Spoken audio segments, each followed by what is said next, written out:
Hello, my name is Bart Rickard, Manager of Customer Enablement.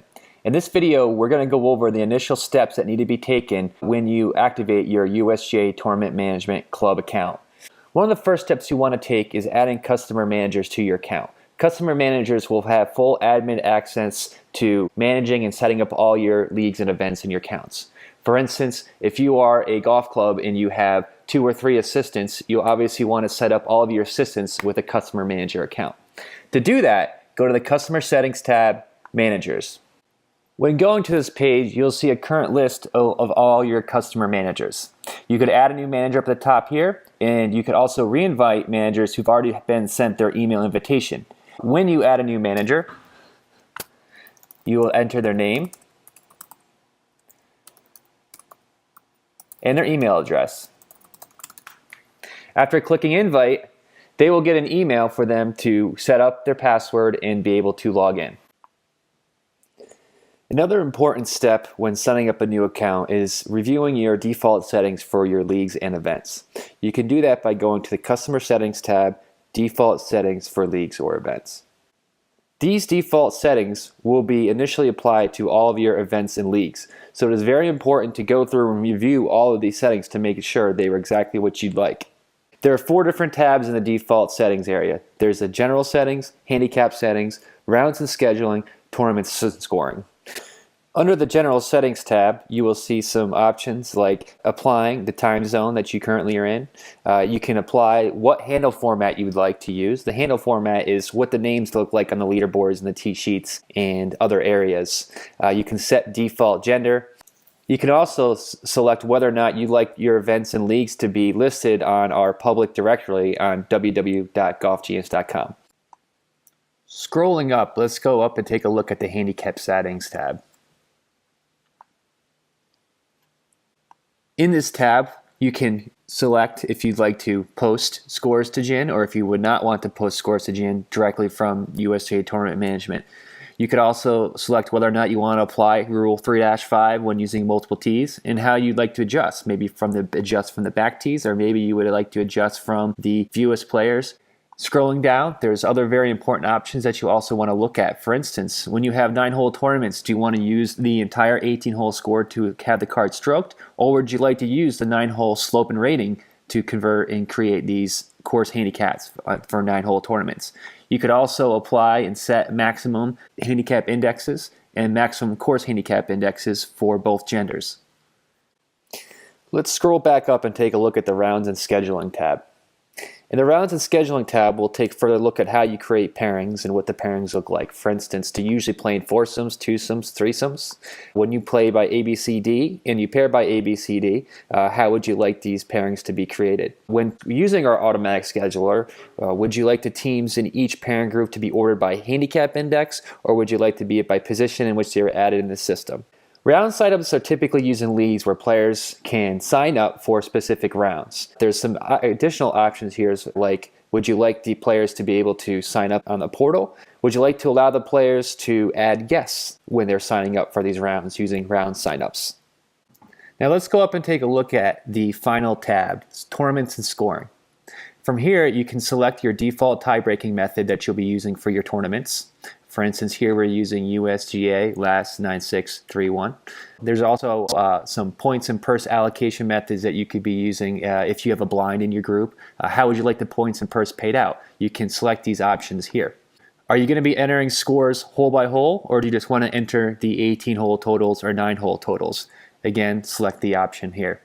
Along with other tournaments and scoring options, you'll see in the bottom here, you can select what colors you'd like to use on the leaderboard if somebody is under par, equal to par, or worse than par.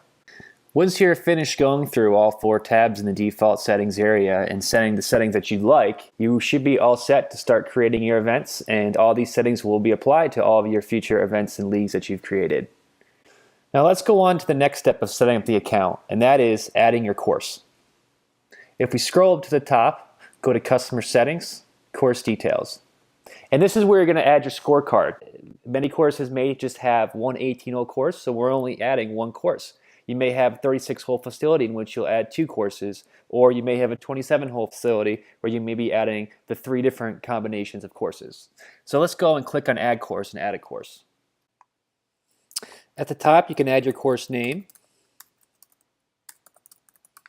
along with the abbreviation, which will show up on the printed scorecards, T-sheets, and other areas. Some other options on your scorecard would be entering your green depths right down here. If you are using hole location sheets, you'll obviously need to enter your green depths. If you go down, pace of play parameters, if you have a time par on your printed scorecards, you'll need to enter your pace of play parameters there. Setting a shotgun priority is also important in many cases. If you need to have an order in which B holes are assigned to groups out on the golf course, you can enter the priority here. Down below, you're going to enter your tee. You enter 1 tee at a time. So what you're going to do is you're going to enter the name of the tee, the abbreviation if you want, which again will show up on the tee sheet or printed scorecards. Obviously, the 18-hole slope and rating needs to be entered, and the slope and ratings for the front nines and back nines also, if you want to enter those. Enter the par, yardage, handicap. Once all the information is, you can go down and click Add Another Tee and add the rest of the tees, or you can click Save all the tees, and save the course. Once all your courses and tees have been added, they'll be listed here under Customer Settings, Course Details. Now you can use this course for all of your future events and leagues. Another step that needs to be taken as a new user is uploading your default logos, banners, and backgrounds. And you can do that by going to Customer Settings, Logos, Banners, and Backgrounds. Logos can be used in various places. They can be used on printed scorecards and other printed material. You could display them on the TV display leaderboard, and you could also put them on the portal for all of your events and leagues. Banners can show up on your portal, TV display leaderboard, and it can also be used on your emails that you send through our system. Background images can be used on the TV display leaderboard and also on the portal. So let's upload a logo for this club.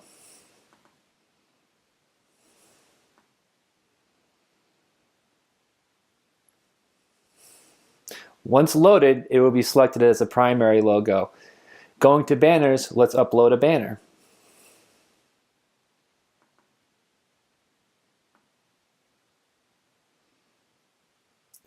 Now, the banner and logo that I just uploaded will be used for all of your future events and leagues that you create.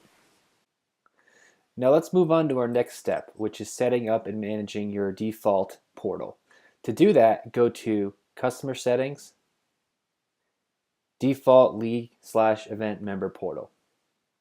Every event and league has its own event website, which we call a portal. And this is where your players and other spectators may go to view the results, statistics, and tee sheets. Every time you create a new event or league, we clone the default portal into that event. So it's very important to create and establish a nice default portal that can be used for all of your future events and leagues. If you look up top, you'll see your banner.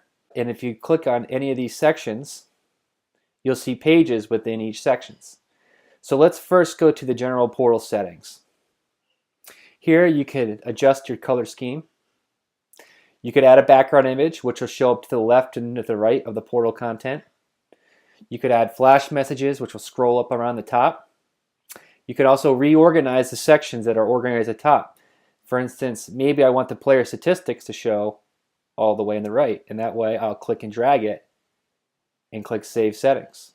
You can also go up and edit these sections. So if I click on Player Statistics and I go to Edit Section, I can say Player Stats.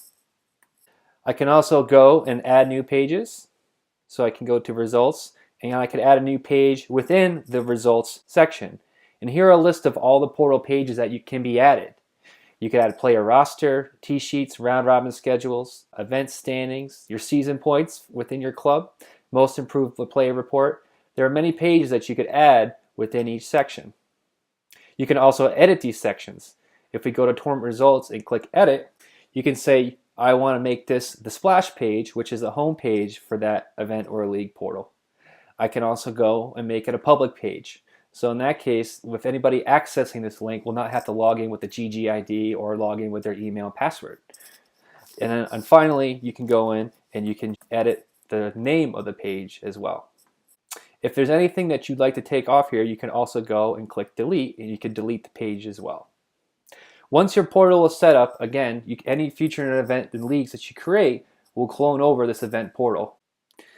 Now let's return back to our customer center and complete our last account setup item, and that is uploading your master roster. To do that, you go to master roster and you'll see a couple options. In most cases, you're simply just going to want to import your master roster from Jin. So we'll go to the Jin database and pull in all of your members from there. Really simple, very easy and quick. If you'd like to take an alternate route, you could also upload a master roster of all of your members and players from spreadsheet. So if you have a spreadsheet full of players with all the information, you could also just upload the spreadsheet from there. If you want to learn more about that, go to our knowledge base and you can search for that option. If we import the master roster from Jin, one click, it'll simply go right to Jin right away and upload the master roster. A couple items of note under the master roster tab that you may want to be aware of. One, you could refresh your master roster from Jin if you've originally uploaded it from Jin at any time. So if you get any new members loaded into the Jin database, you can pull them over into our database. You can also set player default tees for all of your players. So if certain players play from the blue tees and certain players usually play from the reds, you can set their default tees. This will save you a lot of time down the road as you're setting up and managing leagues and events. To learn more about this option, please go to our database and search default tees. Once you've completed all the steps in this video for setting up your account, you will be ready to creating and managing your future events and leagues. And that concludes our presentation on the process to setting up your account. Good luck with your events.